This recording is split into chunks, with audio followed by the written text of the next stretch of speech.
Hello বন্ধুরা, good evening. তো দেখো আমার আটা মাখা হয়ে গেছে। তো আজকে তো সোমবার, ভাবছি একটু পরোটা বানাবো, তার সাথে আছে পনিরের তরকারি। সোমবার একটু নিরামিষ, শ্রাবণ মাস, ওই জন্যই আটা মেখে নিলাম।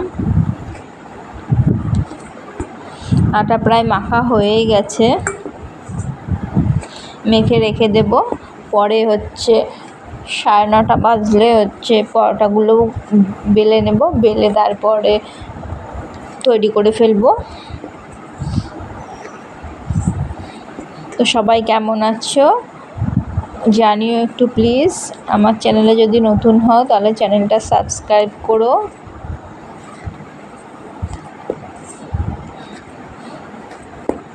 তো আরেকটু আটাটা মেখে নেব, ততক্ষণ ভিডিওটা তোমরা দেখতে থাকো। টাটা।